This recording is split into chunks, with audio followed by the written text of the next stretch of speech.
Good evening. Thank you. I was thinking in the ride down today, my first presentation was over in Foxwoods in '98 here, a long time ago. Some of you were here, I think. A couple of you were here, and many of you weren't.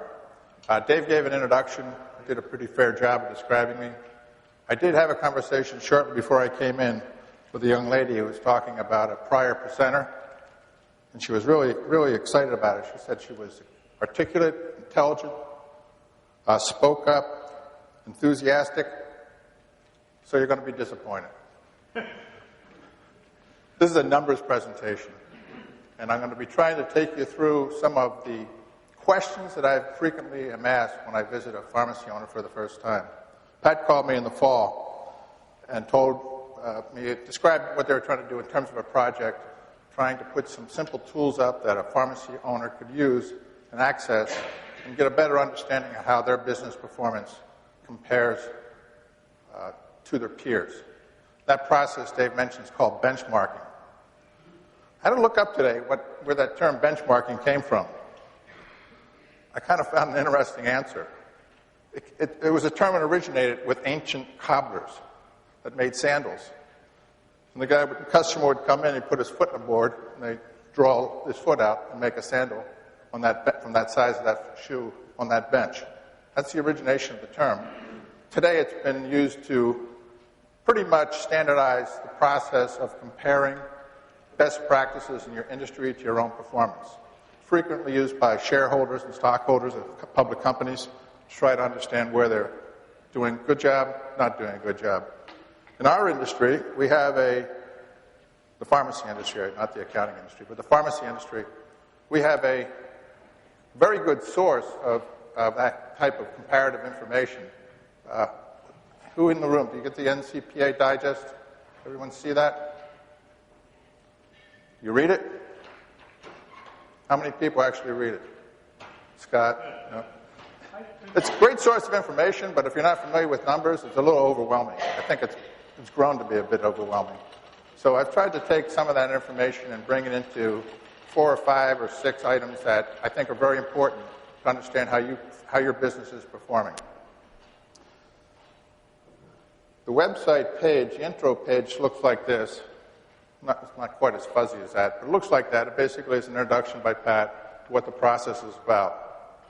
And there's 10 different work sites you can access from that page, and we're going to touch on several of them today, if not all of them, depending on our time. It's accounts receivable collections period, asset efficiency, break-even sales analysis, which is one of my favorite ones, cost to dispense a script. I know some of you have done some work with that. Debt management, inventory turnover, gross profit calculator, net income, payroll expense management, and productivity metrics, which will be sales per full-time employee and sales per square foot of space in your store. So each of these, for different reasons, is in this collection. So any access you do to that, you have to be a member to get in. It's the members-only section, I believe, correct? So you can go on with your own numbers tonight, or tomorrow, and plug them in as we're going to see how this exercise works, and get some very quick results, how your business compares to these metrics. So the numbers are really the basis of this whole discussion. And there's 2 sources you have. One, your tax return. Every number we're going to talk about tonight is on your tax return, as long as you're a corporation. If you're a Schedule C, it wouldn't be. And the other source, of course, is your financial statements, your income statement, and your balance sheet. Every owner in the business here should pretty much have pretty easy access to those numbers. I've come up with a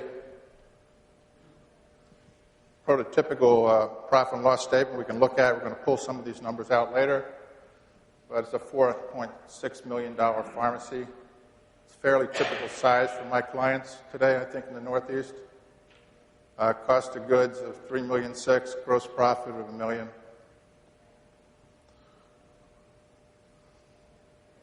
Some typical expenses. I highlighted payroll because that's actually one of the first questions I get asked by a new client. After they ask me, how tall are you?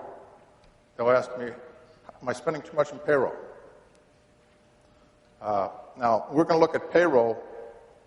We're going to look at payroll, payroll taxes, and employee benefits, because they all kind of tie into the real cost of the human labor factor.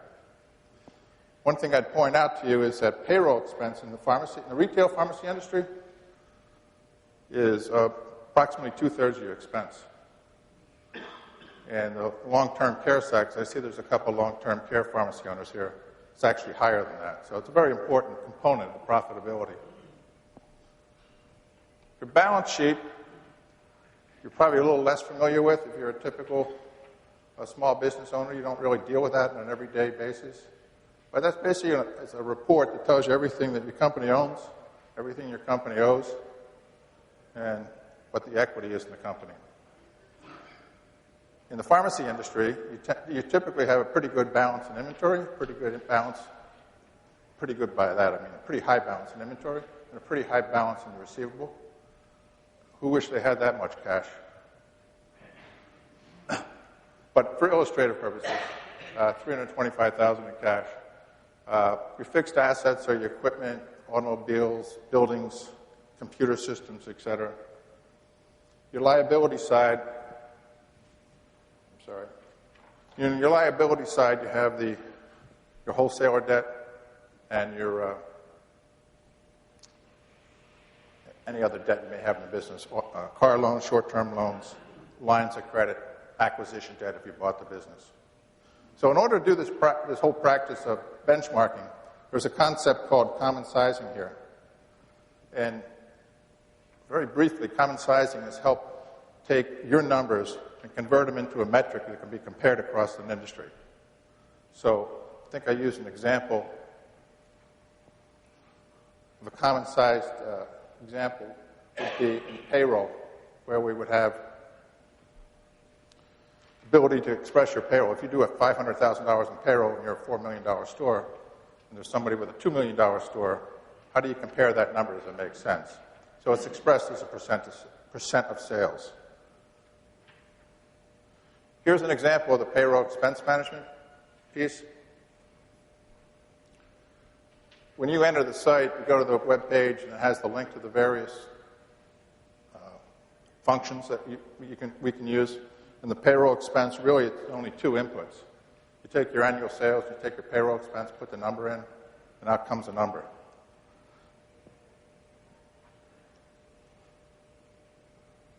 In this case, pretty straightforward, 12%. Who knows what their payroll percent is? Anyone in the room willing to volunteer that number? 17? Anybody else?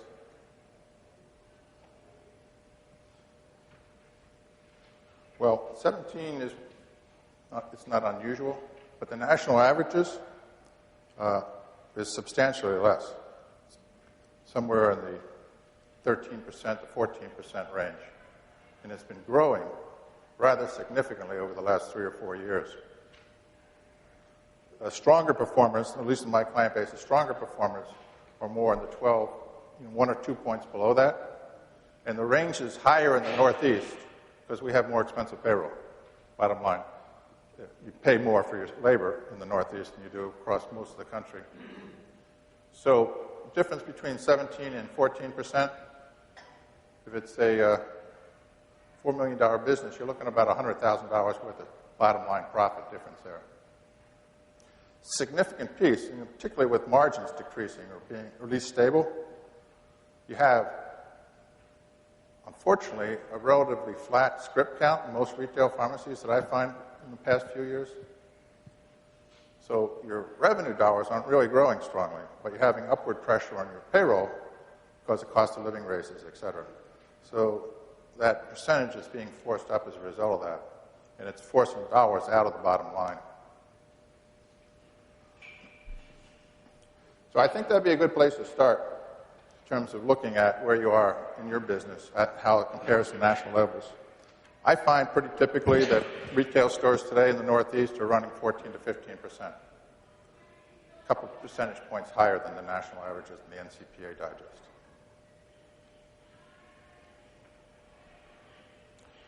Net income is another piece you can plug in. Net income we end up presenting as a percent of sales. So we look at it in two different ways. One, what is the actual net income, and what is the discretionary profit? So net income piece comes off your profit and loss, the bottom line number, X amount of profit. Your annual sales comes off your P&L. Owner's compensation is the amount the owner receives in salary, benefits, gets plugged in, and then you hit the button and it does the calculation for you.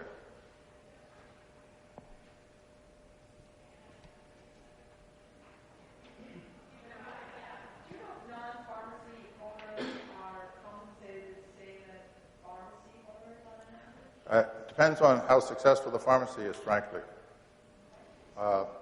I think my experience has been non-pharmacy owners. They don't work where they don't take the place on the bench of a pharmacist. It's a more challenging payroll environment and at lower volume, at sales volume levels.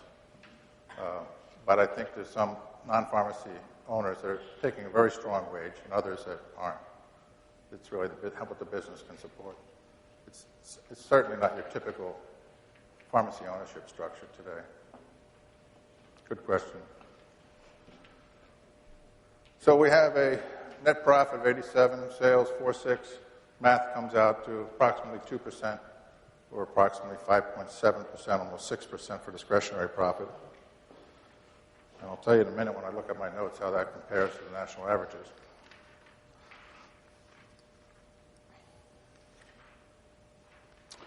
So national income, net income, the national average, according to the NCPA Digest, is at 3%. 6.5 to discretionary profit. So this store is kind of in that range. It's a fairly typical store. Now, one of the things you have to think about when you're looking at our national averages, the means or medians, is that's half the people are better than that and half the people aren't. So it should be almost set as a minimum standard to try to achieve those numbers, in my view. To overachieve it in most cases, adds to the bottom line. Now, there's a wide range of what people take for salaries, owner salaries, very wide range. So that discretionary number can sometimes be a little deceptive. But the net income number directly relates to your return on investment. Although we didn't make a slide for this, I want to talk about that for a moment. Because you take your net income and divide it by your capital and equity in the business, it gives you your return on investment. And your return on investment is a good benchmark about how fast your business can grow in a given year. So if you do the math and you come out with a return on investment of 5%, ROI of 5%, your internal capacity to grow your business is approximately 5% sales growth that year without exasperating your cash flow. And I think we'd add that slide later on because I think it's an important one for businesses that are in a dynamic growth phase. I frequently get calls on cash flow issues. And one of the first questions I'm asked, did you take on any new business lately? Oh yeah, I got this assisted living, or I got this bunch of group homes 2 months ago. And immediately you recognize that that's probably the cause of it. They're overreached their capacity to support that business. So we get on the phone with, I don't see any wholesalers here. We get on the phone with the wholesalers and discuss some short-term situations to try to help them work through that process. But it's a very good number to know. Yes? I think I read some places for the return on investment for an independent pharmacy the last 5 to 7 years has been around 16-20%. Does that sound right? No, I can't say for sure, but that sounds very high to me. That sounds a bit high for me. At least in my client base. Well, I guess, like anything, consider the source. Have you ever heard of Adam Fine? No. Writes a blog called Drug Channel. I've heard of that, yeah. He's not a friend of independent pharmacy, but I like to read him because Well, your return on investment can be manipulated in two different ways. Right.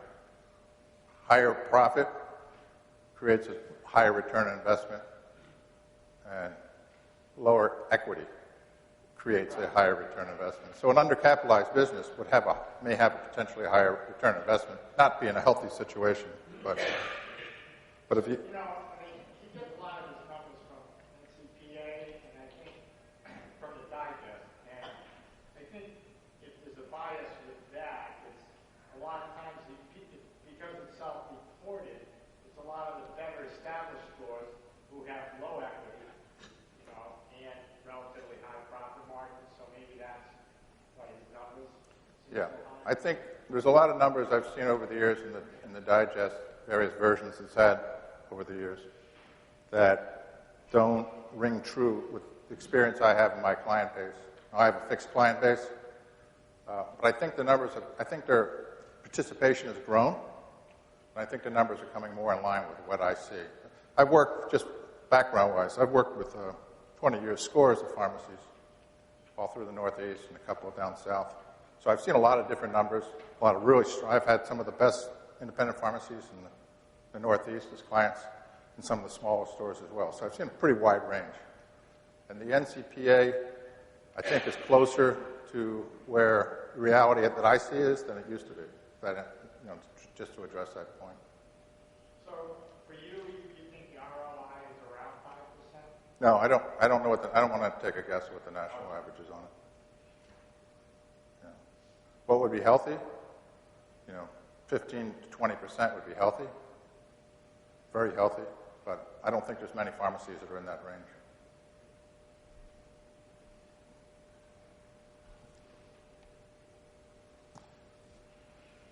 The next question, question number 3, how tall are you with my payroll percentage? And now, how much inventory should I have? Do I have too much inventory? Who thinks I have too much inventory? Please show me your hand. Anybody? One person? I guarantee you there's more than one person in this room who's got too much inventory. Yeah. Inventory. People don't have enough inventory. Excuse me? I thought most people don't have enough inventory. Well, how much do you need? You need as much as you can stock without it going outdated, because the way prices are going up, that's better than money in the bank. Well, Better than buying gold. It's better than buying another drugstore. I won't argue there if you can make that investment to try to protect yourself from price increases. It's a short-term situation. But it also ties up cash, and one of the biggest issues that we have in pharmacy periodically is cash flow issues. So rather than looking at the inventory as basically what you're doing as an investment opportunity, that's today's environment with the generics, but it's not always the case. It's not typically the case. So if we look at it in a more normalized situation, how much inventory should you have? 2.5 weeks. That's a good one. So what's that, 18 days, 20 days, something in that range? This is a pretty simple calculation as well. You take your cost of goods sold, and you divide it by your inventory, and you come out with an answer. Now, there's a lot of misconceptions in this. A lot of people take their sales and divide it by the inventory. That's not the right answer. That gives you a bigger number, but it's not the right number. In this case, using the metrics that we had in that example, it comes out to 10.3 and inventory turnover at 35 days. So what that means, that inventory turns through your store 10 times a year. And on hand you have, in a perfect world, 35 days worth of inventory if customers ordered exactly what you had. How much should you have? Who's...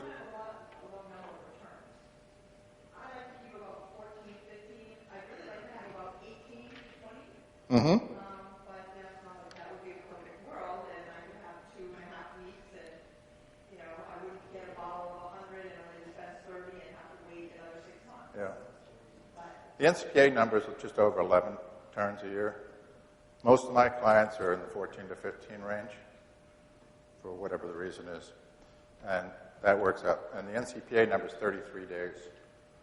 Now, I always ask my client, how much inventory you need when you can get it tomorrow? How much do you need? Those folks are in cycle fills, like the guys that do a lot of long-term care, assisted living, and they can have some really low inventory numbers. Because they can look next week to see what we need and order it in 2 days before they do it. But the retail pharmacy doesn't have that opportunity as much. But if you get behind the Sync Your Meds program, you will. That'll be a big plus for inventory. Now, less inventory doesn't mean better profits or worse profits. It doesn't affect the profitability, but it does affect cash flow. Every dollar you have in inventory is a dollar that's not in the bank.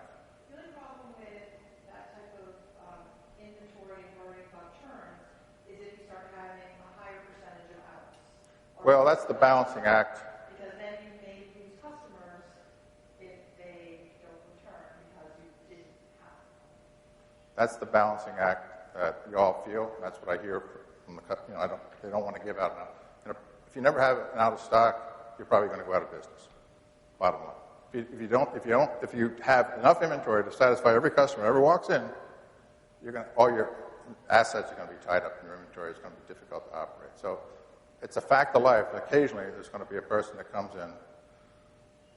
I don't know the NDC numbers. I even have trouble with the names of drugs. I had too much Latin when I was a kid, so I have a hard time remembering the names of drugs. But it's like a $3,000 medication. They have one customer who comes in once a month for it. I said, why don't you just order it the day before they come in? And sometimes you'll find there's two on the shelf because, we didn't want to run out in case somebody else comes in and asks for it. That's the world that I see a lot of times. So you can ask yourself, first, let's see where my store stands. And if you come out great, you turn 14, 15 times, you're probably in pretty good shape. If you come out at 7, you probably have an opportunity to convert some cash in the business. Anything else in inventory? Dave? I mean, when I get approached and asked the question, the answer kind of ties the two things here together, and that is the right number of turns is controlled by outs, because outs is an expensive experience. Mm-hmm.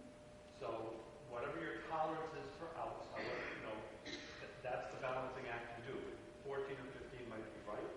Maybe your computer system or additional technology might help you, manage this. I think it's an individual thing depending on your environment, your customer base, business activity, model. I heard once that you should strive to have a 96% fill rate. 96%? Is tolerant. If you get down below 94, that's when you start possibly losing customers. Because that means if you did 300 scripts and you're at 94, that's 6%, you have X number of partials. But I don't see how filling 200 a day and disappointing 8 people, that 4 additional people, they're disgruntled on behalf of the other 8 in themselves. But it's very, very expensive to give a partial, to do whatever paperwork and all the steps involved with making that transaction. Everything's double. So the cost of that transaction is not an average product. And the customer experience. And the customer experience is great. So I think 4 sounds high. Okay. But at least if you've got enough inventory to do partials, so I guess that's an argument never to be outcome. Now, see, other people would think something different. Because a partial means that they came into the store and they know you didn't have it. The person that calls in today and you don't have it and you have it just waiting for tomorrow and you fill it tomorrow morning before they walk in, they never knew. So it's the partial that hurts you more than the not able to fill anything. I mean, there's 30 people here. There's going to be maybe 25 opinions. Doesn't that depend on your relationship with your patients? Because I have patients who regulate their medication for me, and they always know to call 2 or 3 days ahead, especially if it's something that I don't use very often, and I may not buy from the wholesaler that I can pre-order from. So they always call ahead. And I guess I only say to Dave on the exception because I'm like the smallest store they've ever had. And I can do that because I have a relationship with my customers, and they know if you call me today, I can give you part, but if you give me a day or 2, at least you never have a problem with that. And it seems to work really well. No, I wear a B on my chest, right? And proud of it. Well, And the relationship is all right. Because the relationship is that you explain to them, or it does happen where you have a partial, and you're apologetic, you didn't mean for having to apologize that they had to make a second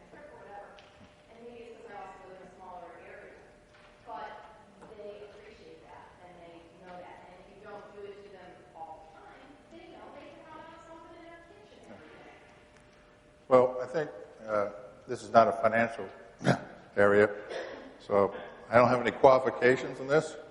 But I would say that based on the seminars I used to go back and do in the 80s on customer service, how you recover with that customer, how you react to that, goes a long way to taking that as an issue off the table. So if, in other words, they came in, you don't have it, come back tomorrow, one way you could react. The other way is, we don't have it today, we'll get it in, we'll deliver it tomorrow, is another way. So, They don't have to come back, we'll give it to you. right. Yeah, so it's how you handle it. But out of stocks, obviously, are a negative customer experience, always, just a matter of how negative. However, you can't be perfect. So learning how to deal with it, I think, is an effective tool to minimizing the impact. And as I thought back to 1998, when I did my first CE here, some of you would remember that was a period where there was huge cash flow issues because the third-party companies were slowing down the reimbursements, coupled with a drop in gross profits that was going on for a decade. There was a lot of pharmacies in financial hardship. Wholesalers, that's when they started giving people 4-week terms rather than 2-week terms, to try to help people get through that. Inventory was a huge issue. People would go back, I'd say, take a look at your inventory, take a look at your accounts receivable, your house accounts. These are all areas that you can help, at least on a short-term basis, help your cash flow. And we worked through it.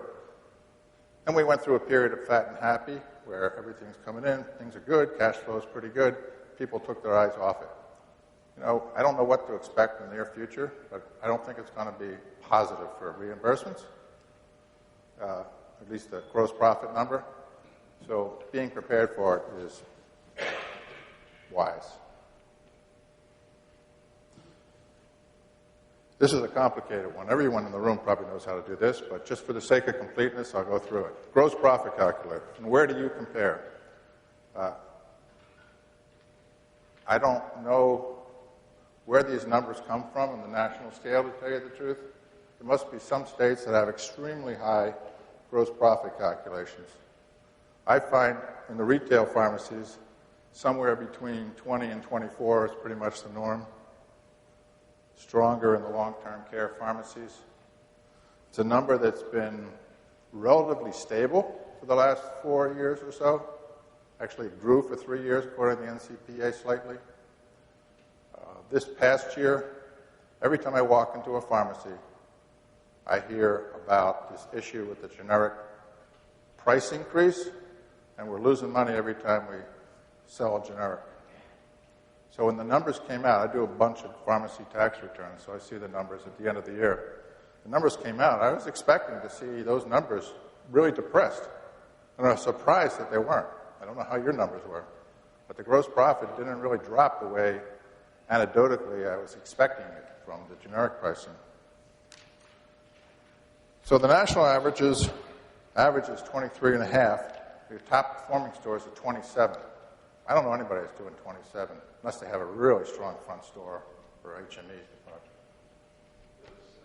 Gross profit percentage, does that include rebates? Yes. Yeah, rebates should be applied against your cost of goods. So you don't take, when you get a rebate, just for, completeness, you get a rebate, and some people throw it in bring it in the register like it's a sale. The right way to do it is you apply it to your purchases to reduce your purchase cost. Otherwise, you're kind of distorting your gross profit number a little bit. Joe, I was just going to say that gross margin might be really high because not around here, but there's a lot of compounders, especially in the South, and their gross profits are pretty outrageous. So, again, because the NCPA is self-reporting, I would think to get a disproportionate amount of those people reporting, it might be how they get there. Could be. Yeah, I've got a couple of compounding-only pharmacies, and their margins are in the mid-80s, 85%. So, but there's not many of them. Massachusetts, there's not many at all.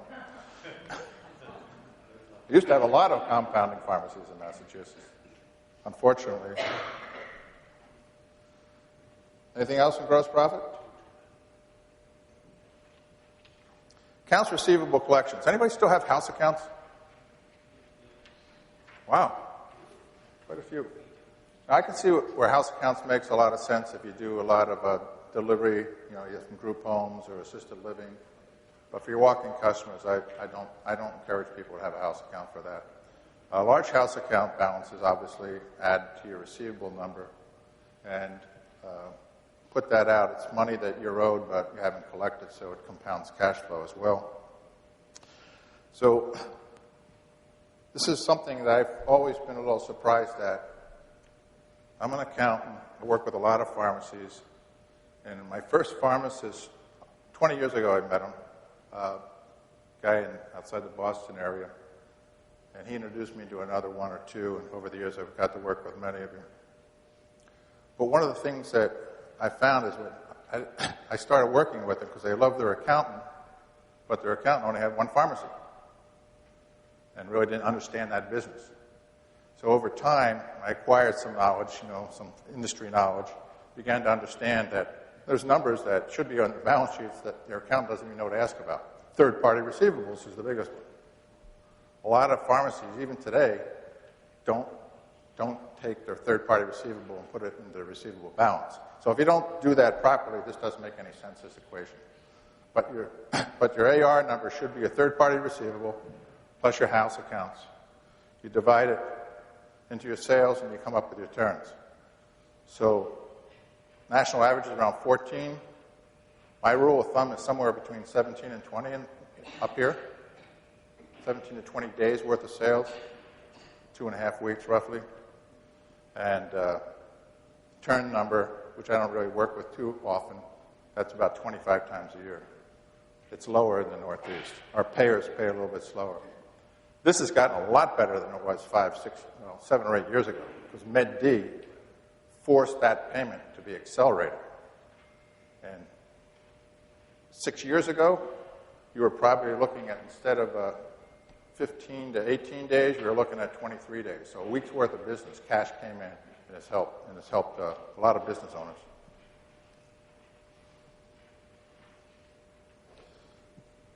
Now, keep in mind that these tools are just tools to help you get a little insight into your business, how it compares to other peers, as reported in the national registries. They're really not designed to help you make a decision. I would not want anyone to do the payroll calculation tomorrow morning and then go in and fire 2 people or hire 2. Really, they're just trying to give you a sense of where your business is. If you feel that maybe there's an opportunity there, you haven't taken advantages, then you talk to your accountant or some other professional, talk to me, and kind of get some counsel on how to address that. You don't usually fix an issue just with one quick decision. It's a process. Asset efficiency. This is a big cash flow indicator.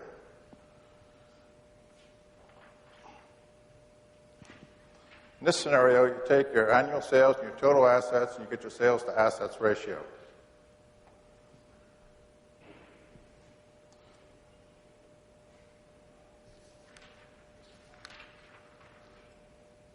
So in this particular example, for every dollar in asset, we get $5 in sales. So the assets are primarily in your industry, accounts receivable and inventory and cash. It's usually not a lot on the books. Mostly been depreciated, your fixed assets. The national averages are around 5. A strong performance is about 6. So this is a pretty typical performance. That number comes out low. The only thing you can do to manage that, really, you can't really manage your receivables unless you get rid of your house accounts, because they're going to come in when they come in. You can manage your sales number, increase your sales, or reduce your assets, and the easiest asset to reduce is inventory. This is another way of looking at your business that might indicate whether you have too much or potentially too little inventory. Our people might have too little. Does anyone in the room have too little? No, I haven't found anybody yet, but there must be somebody.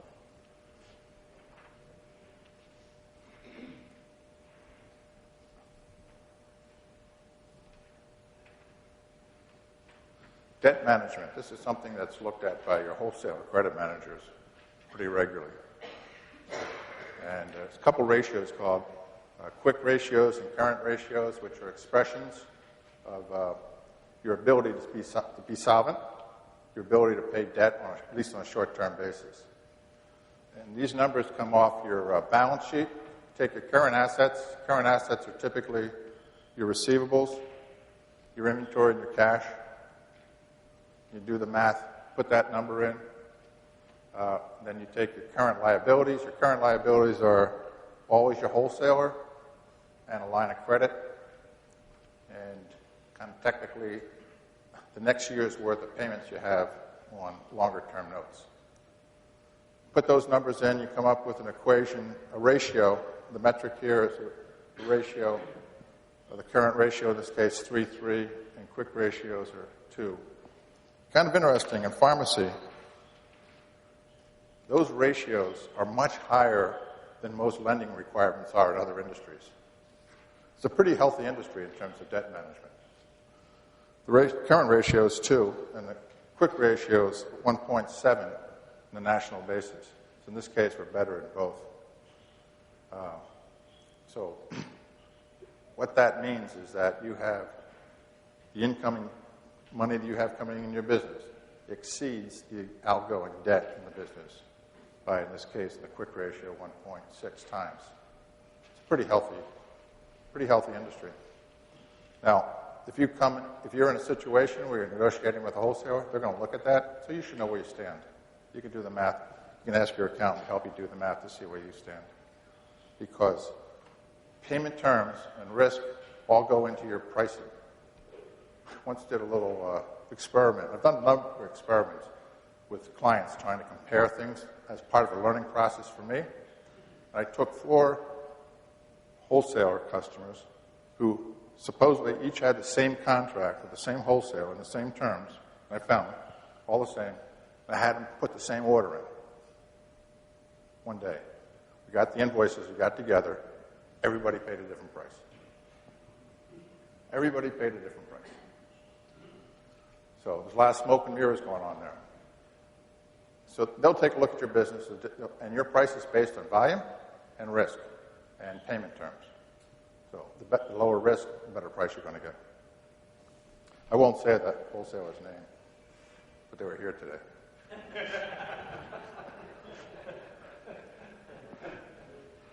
I have to deal with them sometimes, so I don't want to make any. I'm sure they're all the same. That's why I wouldn't pick them out. They're probably all the same. Yeah. All right, here's an interesting one. I would think if I was an owner, this would be one of the ones. Hey, how do I compare in terms of the number of employees I have or the size of my store? Or if you're going to go into a new location, you're going to open up a second store, what size should it be? Well, it's driven by volume. So you take your sales, in this case, off your profit and loss. You have your number of full-time equivalents, which are basically everyone, you've heard that term, full-time equivalents. It's basically how many 40-hour people do you have. So if you have 2 20-hour people to 1 40-hour person, put that in there, do the calculation, it comes out sales per full-time employee, sales per square foot. That number is somewhere down in here. It's about $1,000 per the square foot.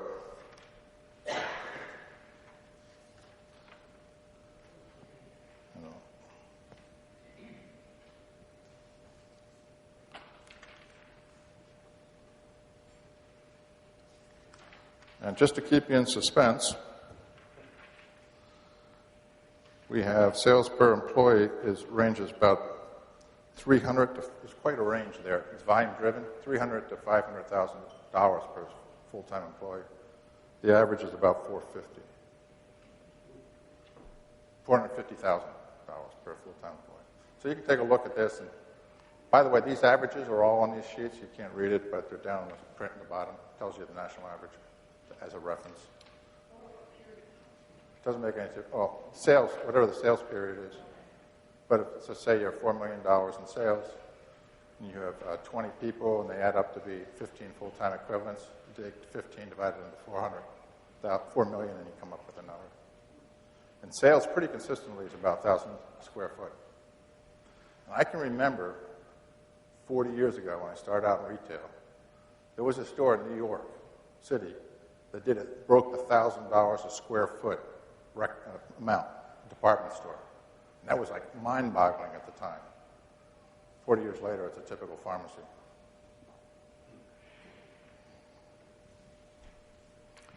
All right, let me move along here to get to a couple of the others that I think would be. This is an interesting one. I think, Scott, you did something on the cost to dispense a prescription. Did you write something on that a while back? I may have. A year or two ago? I think I remember reading it. So what's the cost to dispense a prescription in your store? Anybody do that calculation? What would it come out at? Well, you're in the record. Okay. There's a couple ways you can look at it, but this is the methodology that's used in the NCPA. So if we're going to compare their standard, their metric, average, we got to use the same methodology. So what it is you take your prescription count, you take your direct payroll expenses, pharmacists, techs, delivery personnel, put that number in. You take your non-payroll piece, which would be labels, direct non-payroll, labels, supplies, computer processing expense, items directly related to that. So that's numbers you can kind of pull off with a little bit of effort out of your financial statements. Then you have to allocate your indirect costs. So an allocation of indirect costs, an indirect cost may be rent.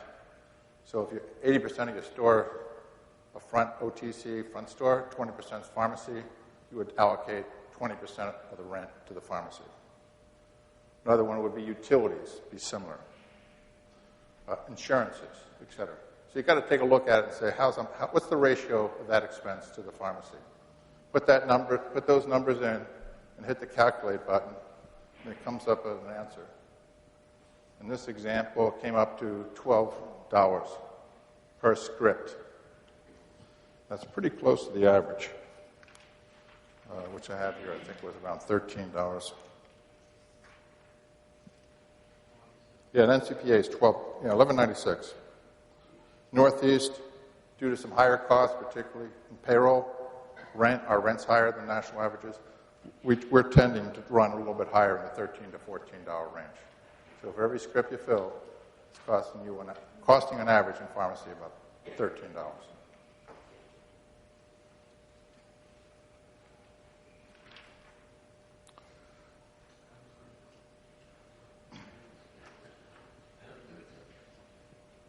Does it make sense?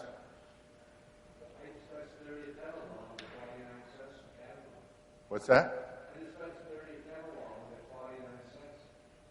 Yeah, it's not how much you're getting reimbursed, how much it costs you. Oh, what you get? Yeah. Yeah, it's in the mix. That's what they say. It's all in the mix.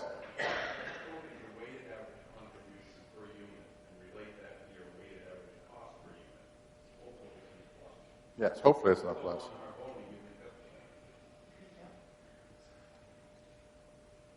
This is, you're looking at a total business and a total industry. We're talking 13, 14. So there's a lot of scripts.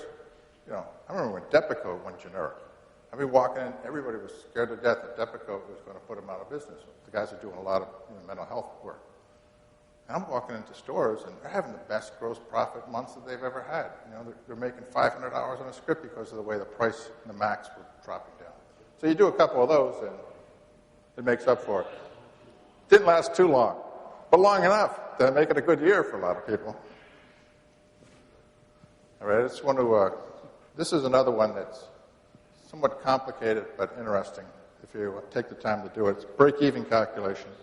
And this is really kind of don't take offense to this, but it's kind of dumbed down. It's kind of made it a little bit easier to use. I'll explain why. You take your prescription count, which is available, obviously, off your system. Take your cost of goods sold off of your financial statement. That'll calculate out your gross profit dollars, total expenses. You plug that number in off of your profit and loss statement. And you put in your annual prescription count. Then you hit the calculate button, and it's going to tell you three things. We'll walk through it here real quickly, because I think we're running out of time.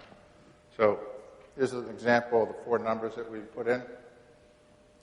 Hit the calculate button, and this $4.6 million store is a profitable store. The break-even point is just under $4,200,000.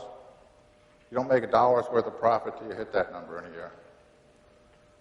break-even point in scripts is 68,000, and the break-even point as a percentage of sales is 91%.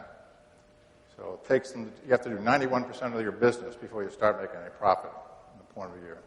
Now, most pharmacies are actually operating in that 90% range.